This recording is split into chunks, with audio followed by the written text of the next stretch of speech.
I have never been a quitter. To leave office before my term is completed is abhorrent to every instinct in my body. But as president, I must put the interests of America first. Therefore, I shall resign the presidency effective at noon tomorrow. Vice President Ford will be sworn in as president at that hour in this office. President Richard M. Nixon resigning his office, announcing it there in August of 1974, the last time a vice president ascended to the Oval Office, and of course the first time it happened because of resignation. All told, this has happened 9 times in our country's history, 8 times because of the death of that president's predecessor. Take a look at the list of vice presidents who replaced their predecessors, beginning with John Tyler on down through the aforementioned Gerald Ford. As I mentioned, on 8 of those occasions, the vice president ascended to the Oval Office because of the death of his predecessor. That's why tonight's vice presidential debate is so important. Either Mike Pence or Tim Kaine will have the chance, perhaps, to sit in the Oval Office. The old saying is, they're just a heartbeat away. And so, a wise voter will scrutinize the responses of the nominees for vice president. Let's continue this conversation now with presidential historian Craig Shirley. Craig is the author of Last Act, The Final Years and Emerging Legacy of Ronald Reagan. He joins us via Skype. So math is not my strong suit, but as I understand it, Brother Shirley, basically a 1 in 5 chance that a vice president will succeed a president by death or resignation. That's right. That numerical imperative suggests the importance for tonight's debate. Yes, absolutely, JD, is that everybody from John Tyler right up to Gerald Ford has had to assume the presidency, and Teddy Roosevelt, Harry Truman, other presidents in between, vice presidents. So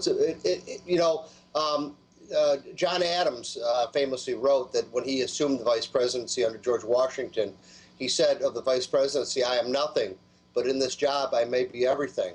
And that's really the paradox, because the vice presidency, other than presiding over the Senate, has no responsibility whatsoever. But just a heartbeat away or a resignation away, he could assume the presidency and become everything, the most powerful man in the world. It truly is one of the strangest political paradoxes in American history. And there is a grand paradox going on in this campaign. Tim Kaine is extolling the virtues of Hillary Clinton. And I don't mean to be uncharitable, but Senator Kaine's not one of my favorite people, and I've dubbed him the evil elf because he seems to almost have a grin as if he, and I don't want to get in trouble saying this. Let me restate it. Hillary's health is a big concern. Sure. With that in mind, does Tim Kaine have more writing on this tonight than Mike Pence? I think he does.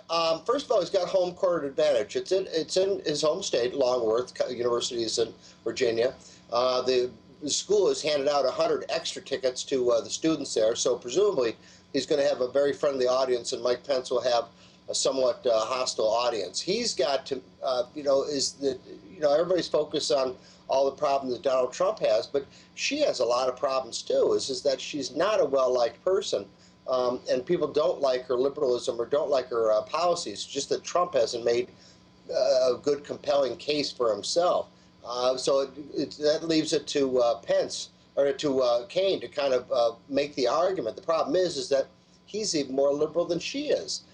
He is the most liberal member of the United States Senate, as recorded by the American Conservative Union. He's more liberal than Hillary when she was in the Senate, more liberal than Barack Obama when he was in the Senate. He's for not only for abortion on demand, he's for federal funding of abortion, third trimester abortion, sex selection abortion. For all I know, he's for postnatal abortion as well. So, and he's going to have to defend this and make the case to the American people, which is not going to be easy. And perhaps that's part and parcel of his grin like the Cheshire cat we see. Now, conversely, Mike Pence And it's interesting because Pence, even during my days together in Congress, he was considered a darling among social conservatives. Yet I'm reading accounts today that on the stump he engaged in, dare I say, some salty language. Is Donald Trump rubbing off a bit on Mike Pence? Well, it might be. You know, Governor Pence is truly one of the great men of the Republican Party and the conservative movement today, as you know, when serving with him in the House. And he's been known as more of a social conservative, as you pointed out. But he's also done a lot of interesting things as governor economically. He's cut $1 billion in taxes and restructured the tax code and balanced the budget and got rid of wasteful agencies or fraudulent agencies in Indiana. So he's done a lot of good things economically as well. That'll be interesting to see him if he points those things out tonight. You know, Tim Kaine, the one term he was governor, he proposed something like $1 billion in new taxes for the Commonwealth. So it's going to be hard for him to defend that. And of course, Mike Pence, with whom I engaged in debate, we were often on the same side. Obviously, he's my fellow Republican in the House. We can expect Mike Pence to zero in on the Kaine record and, by extension, Hillary's record, which prompts this question, Craig. Really, do you expect, since this is a debate between running mates, do you expect most of the fire to be concentrated rhetorically on the top of the ticket, or do you believe Brother Pence will take those pot shots at Kaine and his, quote, stewardship of Virginia during his lone term as governor there? Yeah, I think it's going to be concentrated mostly at the top, but there'll be some also crossfire between the two. You know, these vice presidential debates go back to Walter Mondale and Bob Dole in 1976, and they're usually pretty unimportant. Usually they just end up as fodder with the so-called mainstream press airing video of embarrassing moments for the Republican in any of these debates, whether it's George Bush or Bob Dole or Dan Quayle. So the trick probably tonight is to be not embarrass yourself, not be memorable, and not do anything to change the dynamic of the contest, because you'll end up being, 20 years from now as B-roll for some snarky liberals TV show.